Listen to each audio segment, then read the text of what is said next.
Hello and welcome on to this Warcraft replay, Orc versus Night Elf. Once again, we have Lynn spawning in as the blue Orc player in the top right, and Life spawning in as the red Night Elf player in the bottom left. Yeah, I forgot to change the language, but nevertheless, it won't hinder the cast in any way, probably. So yeah. Life representing China and Lin representing Korea. I am getting some freezes here, so let's just try and I guess get rid of Chrome entirely. So yeah, hopefully that will fix things. Anyway, things are slow. The map is on Last Refuge. Yeah, like as I was saying, things are rather slow. It is the opening minutes. I don't really have much to say. I have a couple of assignments to do during this mid-semester break. So, yeah, juggling a little bit with the YouTubes and just that. Blade Master coming out for Lin, and a Demon Hunter should be popping out for Life. So, seems like a standard start. Ancient of War at the Ogre Warrior Camp.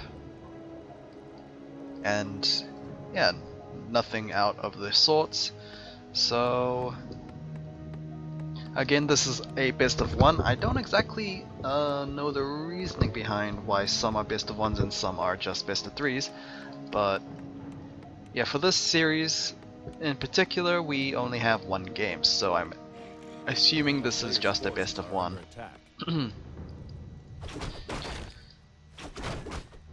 And doesn't seem like anything disastrous is happening so far for both players, so it does not look like there's not much to talk about. So yeah, anyway, the colors are inversed again. I don't exactly know why.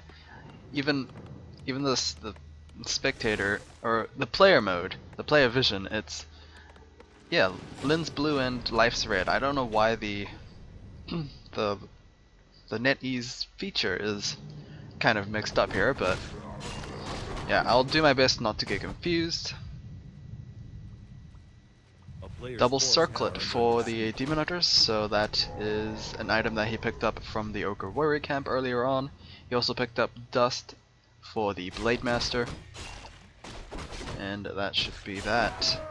Claw of Attack and the Circlet of Nobility for the Blade Master himself, so Lin's extremely lucky with those drops right now.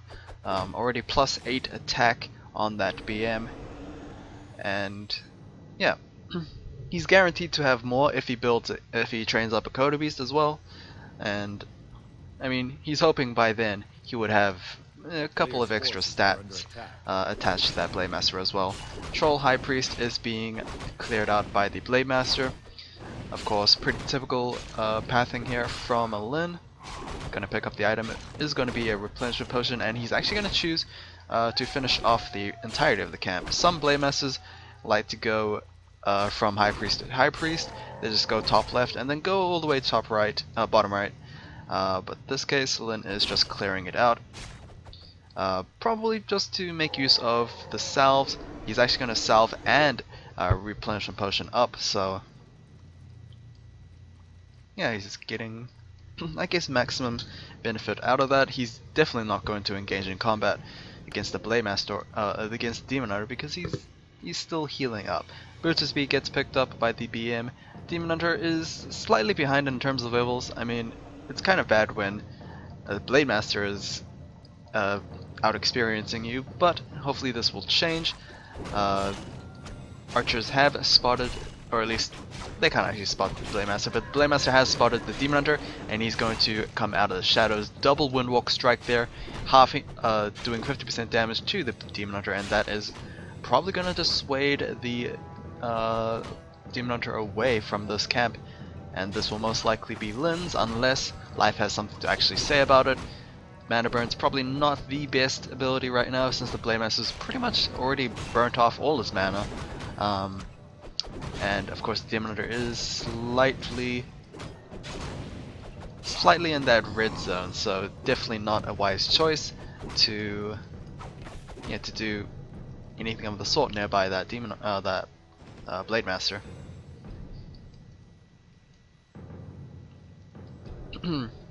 So no Hunter Soul just yet, so this looks to be a double Ancient of Wind for life, and Lynn's probably just going to go standard stuff here, turn Chieftain into Bestiary Spirit Lodge. Where's the BM? BM is running around. He is placing down sentry wards that he did pick up from the High Priest camp in the bottom right. So, yeah. Unlucky that the Demon Hunter couldn't get that item, because it would have been very useful in spotting out the Blade Master's pathing, but oh well, a little unlucky. Beastmaster gets picked up as the second tier, and the Demon Hunter should finally get that level 2. Let's get rid of this notification. This notification's been bugging me forever. And yeah. A player's forces are under Gloves of Haste for the Demon Hunter. That's alright, I guess. It's just at least it's out of the hands of the Blade Master. So Lynn is doing the Ogre Magi, possibly the Tome Trapper. I guess not. Just gonna pick up the item, Scroll the Beast, and run away, possibly to this camp as well. He is kind of low health, and he has no mana to actually escape with that one walk, so he's probably not gonna do that. Rock Golem camp has been cleared out by the Demon Hunter of Life, and he actually got a pretty good item. Scourge Bone Chimes, 50% lifesteal to melee units. That is an extremely good item, not only to have, but also to keep out of that Blade Master's inventory. So yeah, lucky that he was able to snatch that in time. Anyway, Blade Master's still salving up. He is kind of low on mana, and he doesn't actually have a clarity up, so yeah, I think he should actually clarity up, because, well,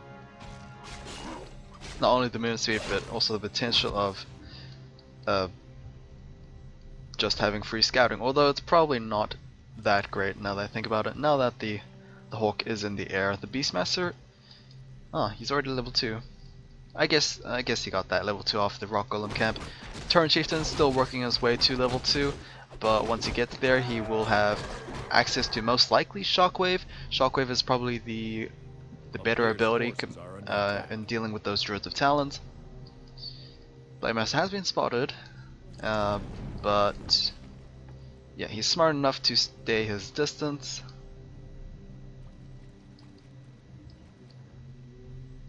Another Moonstone gets popped here, and yeah, Master's training is on the way. We currently have 3 Druids of Talon so far for life, and he is actually, no, strange. Okay, the overlay did say he had like 600 gold, but I guess he just spent it, and it's lagging a little behind. Tinker gets picked up as the 3rd hero for our Night Elf player, so it is the standard trifecta of heroes here. That was a missed opportunity by the Blade Master. I think that the High Priest got a sneaky heal up on that Ogre Mauler, and the item is going to be picked up by the Demon Hunter. It is going to be a Life Stone, so, or Health Stone, whichever you would like to call it. It is basically a potion of greater healing and half of a Ring of Regen, so that's a very good item in countering the Blade Master. And yeah, probably better than most of the items that get dropped by that particular Ogre Magi. I think the Ogre Magi drops it. I'm pretty sure the Mauler's not the one that drops it. The Mauler has like most of the experience, but yeah, I'm pretty sure it is the Magi that drops that item. A little mana burn on a Shadow Hunt, a Spirit Walker, and Speed Scroll is going to be used. Is it going to surround, or is it going to just blitz the Druids of Talons? It's just going to be going after that Pocket Factory. The peons are going to finish it off level 3 onto that Tauren Chieftain. It is going to be level 2 Shockwave, dealing quite a bit of damage to those Druids. Healing Scroll will be used by the Orc player, and the Tinkerer seems like it is going to get focused down. Cyclone's trying to do its best, but with the Tinkerer down, the Beastmaster also being focused down, pretty low health. Yeah, life is going to be TPing back home. That's not a good fight. especially since the Tinker maybe could have been saved if he kept that health stone. Blade Master gonna pick up another Scroll of Healing and a Lesser Invulnerability Potion, so yeah, pretty much nothing to buy for life. That is pretty good decision making from Lin to use his opponent's merchant rather than his own. But he needs to be careful with his army right now because yeah, the Blade Master is by himself, but apparently the Blade Master does not care if he is by himself. Able to pick up 2 quick kills. He is still spotted by the Hawk and of course the Fairy Fire on him. He's going to pick up the healing scroll from his own merchant, and that is definitely a lot better than snatching up an invuln, because invuln only saves 1 hero, meanwhile Scroll of Healing can save all of these dots, so we'll see how devastating this shockwave will become. No mana on the Turret Chieftain, but the Beastmaster is very low health. Cyclone to try and save the Beastmaster from the Turret Chieftain, but the Blade Master is still running around, and Ensnare will ensure that kill. So Beastmaster dies at level 2. Will we have a surround on the Blade Master? Another Cyclone to try and set it up, but the Orc units are running around with extra rage, and I guess this is going to be a clean fight for our Orc player. More dots are dying, but it seems like Lin is going to be the one to pull out. I guess trying to get out of range of that Pocket Factory, and the Ancient of War just arrived as well, so yep, curious timing on the retreat, but it worked out for the best. Lin is a very high number of gold, and he has yet to add a Coda Beast. Once he does, I think that will be pretty devastating for life.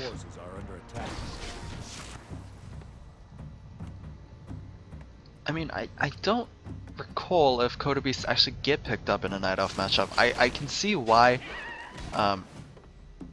you should, because the damage buff alone is incredible, but Bat Rider's coming out probably just to deal with that Hawk in the air. I don't... okay, Fairy Dragons are being added to the mix in fact, so I don't think we've seen a Fairy Dragon yet, or at least Lin has seen a Fairy Dragon, but nice timing on that... oopsies. Nice timing on that Bat Rider, and he will have one available for that Fairy Dragon. I do apologize about this constant stuttering on the frames. It's a little weird.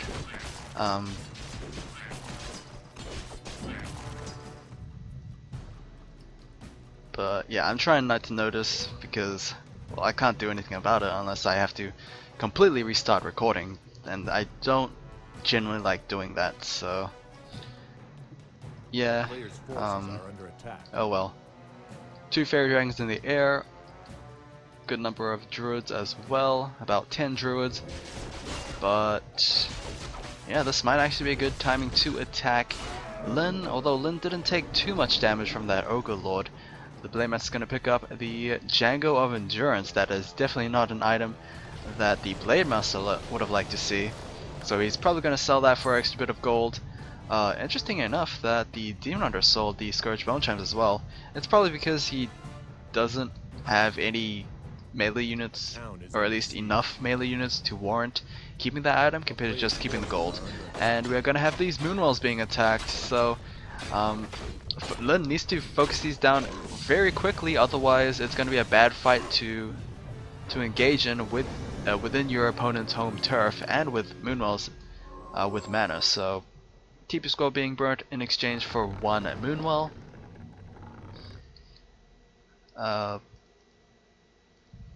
Yeah, this despite Lin being quite ahead, he might find himself in a rather difficult position right now.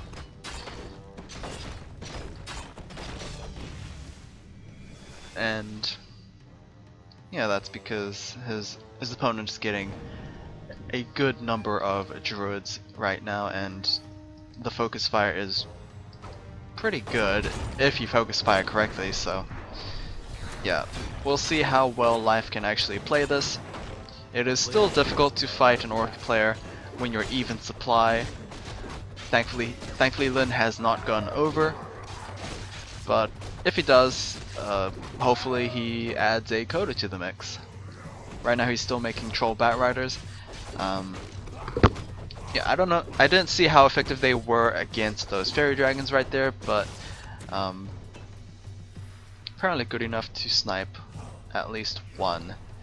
Oh, actually we have a bat rider in the air right now trying to snipe one by himself, but it's either sniping or just keeping an eye on his opponent. It is indeed going to be sniping. And that's pretty good for Lin.